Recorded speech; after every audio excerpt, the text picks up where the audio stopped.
What's going on, everyone? MikeO back with another mail day. Here showing off some vintage pickups. To the left, I got some baseball. To the right, I got some football. Just a mix of cards. There's a few Hall of Famers mixed in. There's some guys that I really don't know much about, but the great thing about picking up some vintage cards of players you don't know much about, there's something to learn. I always like to look up, see how guys' careers went, see if you can find some interesting information on them. Sometimes I do it before I show the cards off when I pick them up. Sometimes I do it afterwards. This case, I'll be doing it afterwards, but just fun. Fun way to pick up some cheap stuff. You know, in today's kind of hobby world where things have been crazy for the last 8 months or so, you got to kind of find different ways to enjoy yourself and collect and find fun things. And that's what I've been doing with a lot of vintage stuff. A lot of it's still very affordable. Plenty of websites out there, along with eBay and different auction houses. A lot of stuff you can pick up. So let's take a look at some of the cards I picked up. We'll start off with some football. I don't really own a ton of vintage football at all, but I just thought these were neat. These were pretty cheap, ranging anywhere from like $3, $4 to $8, $9. All the football I picked up was really below grade and cost. So this is a 54 Bowman. Thought the card had great color. John Scarbeth. Don't know much about him. It's a PSA 6, but I mean, look at that card. That card is awesome. Looks amazing. I mean, think about how old this card is and the great job they did. The beautiful colors. So, very cool card there. Look at the back there. Quarterback. So, interesting there. Picked up a few Eagles for the heck of it. Daniel McCown. Love the old school logos. This one a PSA 4.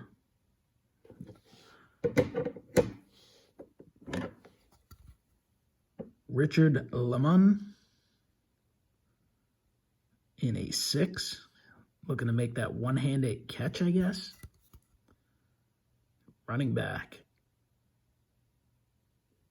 I love the backs of the old cards. Little information, some, quizzes and different rules.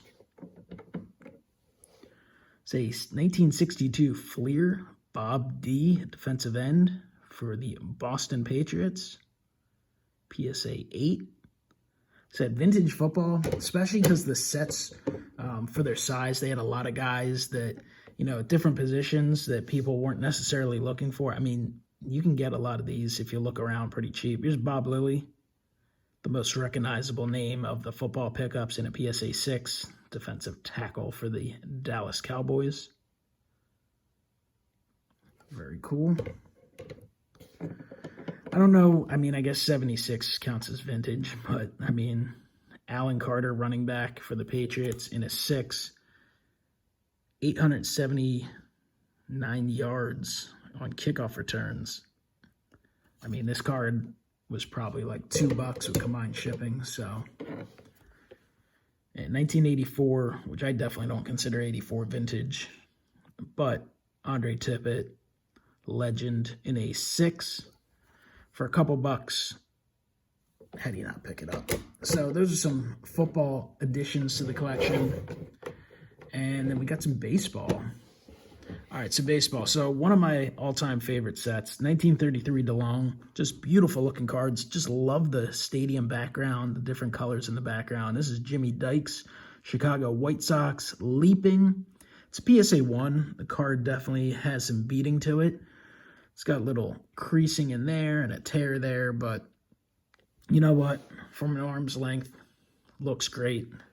Hell, even with those beat up areas, still looks great. PSA 1.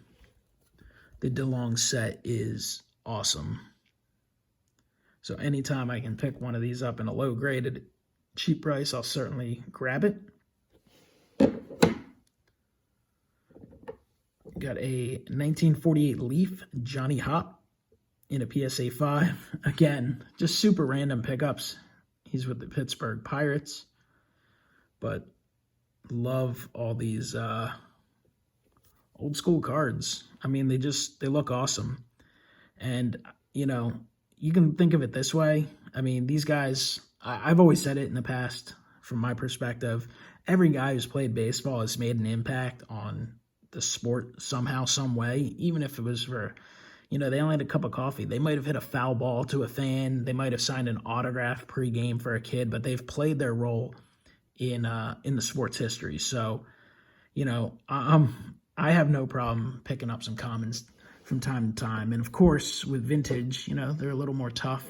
They're a little more rare, a little more neat than, your 2020 products. But got a lot of people out there who collect prospects, guys who maybe never even make the big leagues. So I don't know. I guess you can debate it. There's obviously more upside in collecting modern prospects, but you can also pick up vintage commons at great prices and have a lot of fun with it too. Is a 1964 Topps Johnny Padres.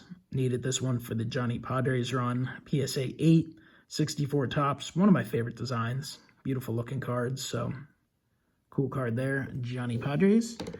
All right, this one definitely doesn't qualify as vintage. It just qualifies as an awesome baseball card. I mean, look at this. It's a 1991 Topps Benito Santiago PSA Mint 9 Desert Shield. Got the Desert Shield stamp there. And the photograph on that card is awesome. I still remember it being a kid, thinking how cool it was. So, obviously, awesome card from a photo shoot. 91 Topps doesn't get talked about a ton. I actually love the design overall, and they have some cards with some great photography. I know the Roger Clemens over by the scoreboard. There's a number of cards that are great looking from that set, and the Benny Santiago is no different. So this is a card I've always liked. The Desert Shield is something that's pretty neat, cool, parallel set. And to get one slabbed, to me, thought it was cool. So picked that one up. And now we got a few Hall of Famers.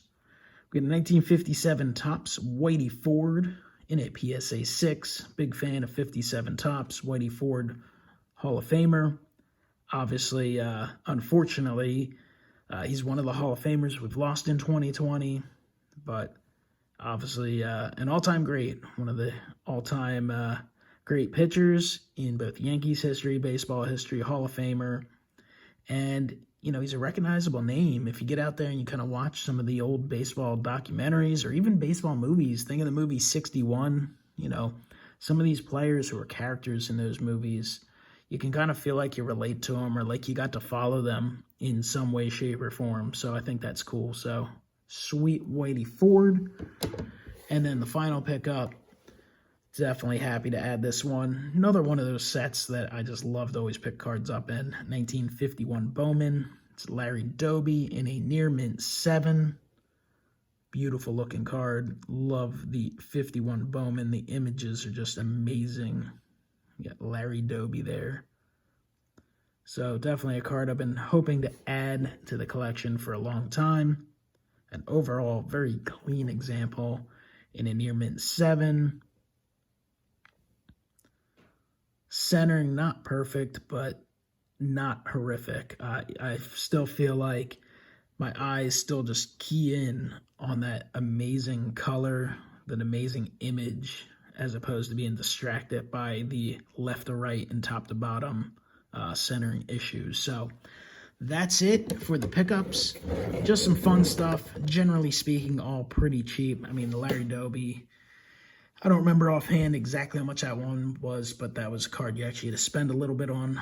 The majority of the cards, very cheap. The football ones, I mean, a lot of those were giveaways almost. I mean, $2, $3, $4 a piece.